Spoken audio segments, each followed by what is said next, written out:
ഇത് നോക്കണോ കൊച്ചേ? നൂഡിൽസ് ഉണ്ടാക്കി തരട്ടെ? അടുത്താ? അപ്പൊ ഇനി നൂഡിൽസ് വീട്ടിൽ വാങ്ങിക്കണ്ടല്ലോ, അത് സ്റ്റോപ്പ് ചെയ്ത്. മിച്ചർ തരട്ടെ എന്നാ? വേണ്ട. മിച്ചറും അടുത്താ? ബിസ്ക്കറ്റ് തരട്ടാ എന്നാ? ബിസ്ക്കറ്റ് അല്ലല്ലോ, എനിക്ക് വേണ്ട. കൊച്ചെന്നെ പ്രാന്തടിപ്പിച്ച് അടങ്ങുള്ളൂ. കൊച്ചെ ഒരു കാര്യം പറഞ്ഞേക്കാം, എനിക്ക് ഏറ്റവും ഇഷ്ടമില്ലാത്ത കാര്യമാണ് നീ ഇപ്പൊ കാണിച്ചുകൊണ്ടിരിക്കുന്നത്, ഈ വാശി പിടിക്കല്. എനിക്കൊന്നും ഉണ്ടായി തരുമെന്ന് നമ്മുടെ വാശിയല്ലേ മോളെ. നിന്റെ ഐഡിയ എനിക്ക് മനസ്സിലായി. നീ ഓരോന്ന് പറഞ്ഞ് എൻ്റെ കയ്യിൽ നിന്ന് അടി വാങ്ങിക്കണം. അടി വാങ്ങിച്ചു കഴിയുമ്പോൾ നീ കരയും. അത് കണ്ട് എനിക്ക് സങ്കടം വന്ന് ഞാൻ നീ പറയണതൊക്കെ ഉണ്ടാക്കി തരും. ഇതല്ലേ? ഇതെനിക്ക് മനസ്സിലായായിരുന്നു. ഇവിടെ ഞാൻ നിനക്ക് ഉച്ചയ്ക്ക് ചോറും തരും, ചോറ് നീ കഴിക്കുകയും ചെയ്യും, അതിനുശേഷം പാല് കുടിക്കുകയും ചെയ്യും. ഇതാണ് സംഭവിക്കാൻ പോണത്. വേറെ ഒന്നും ചിന്തിച്ച് കൂട്ടുകയും വേണ്ട.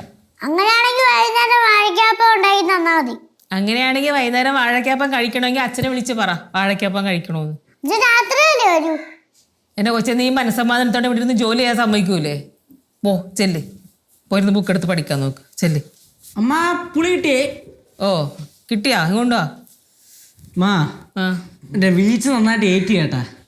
വീഴ്ചേ നേരത്തെ വീണില്ലേ, നന്നായിട്ട് ഏറ്റി. മിക്കവാറും നാളെ നടക്കാൻ പറ്റുമെന്ന് തോന്നുന്നില്ല. നന്നായി. ഈ അമ്മമാരെ പറ്റിച്ച് ഓരോന്ന് ചെയ്യുമ്പോ ഇങ്ങനെയുള്ള പണിയൊക്കെ കിട്ടുമെന്ന് ആലോചിക്കണമായിരുന്നു. അമ്മ സത്യമായിട്ട് ഇനിയില്ല. നീ എനിക്ക് എന്ത് മിഠായി മേടിച്ചോ അവിടെ വെച്ച്? എന്ത് മിഠായി മേടിച്ചെന്ന് അവിടെ വെച്ച്? മിഠായിയോ? അത് പുതിയൊരു മിഠായിയോ? സൂപ്പർ ടേസ്റ്റ് അല്ലായിരുന്നു. ഓ, ചോക്ലേറ്റ്. പുറത്തും ചോക്ലേറ്റ്, അകത്തും ചോക്ലേറ്റ്. കടിച്ചപ്പോ ഇങ്ങനെ ഒഴുകി വന്നു. ഒരെണ്ണം കൂടി മേടിക്കണം, അത്യാവശ്യം വലുതാണല്ലോ.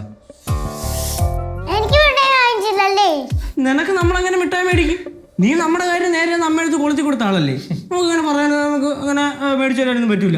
അത് മാത്രമല്ല, നമ്മൾ ജസ്റ്റ് ഒന്ന് ചൂണ്ടിടാൻ പോകുന്നൊന്ന് പ്ലാൻ ചെയ്തേ ഉള്ളൂ. അതും ആംഗ്യത്തിന്. നീ നൈസിലങ്ങ് പൊക്കിയല്ലേ? രണ്ടാമത്തെ തവണയാണ് അവിടെ പോയിട്ട് വരുന്നത്. എനിക്കൊന്നും വാങ്ങിച്ചില്ലല്ലോ. ഞാൻ ഇനി തൊട്ട് മിണ്ടത്തില്ല. രണ്ടാമത്തെ തവണ പോയപ്പോഴും നിനക്ക് മേടിക്കാതിരിക്കാൻ തോന്നില്ല ഗുരുപ്പേ? അങ്ങനെ വഴിക്ക് വരാനാ? നിന്നെ ഞാൻ വഴിക്ക് വരുത്തും. പാലുടിക്കോ?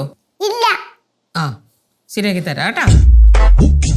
ഓ, ചെല്ല്, പോയിരുന്ന് ബുക്ക് എടുത്ത് വെച്ച് പഠിക്ക്. എന്തൊരു കഷ്ടം. നിന്നെ ഞാനുണ്ടല്ലോ, ഓരോരുത്തർക്കും ഓരോ സമയത്താണ് ഓരോ ആവശ്യങ്ങൾ. അടുക്കള കിടന്നപ്പോൾ ജോലി ചെയ്യുന്നതിന്റെ ബുദ്ധിമുട്ടൊന്നും നിങ്ങൾക്ക് ആർക്കും പറഞ്ഞാൽ മനസ്സിലാവുകയൊന്നുമില്ല. നീ ഇന്ന് നന്നാവും നാളെ നന്നാവും എന്ന് വിചാരിക്കും.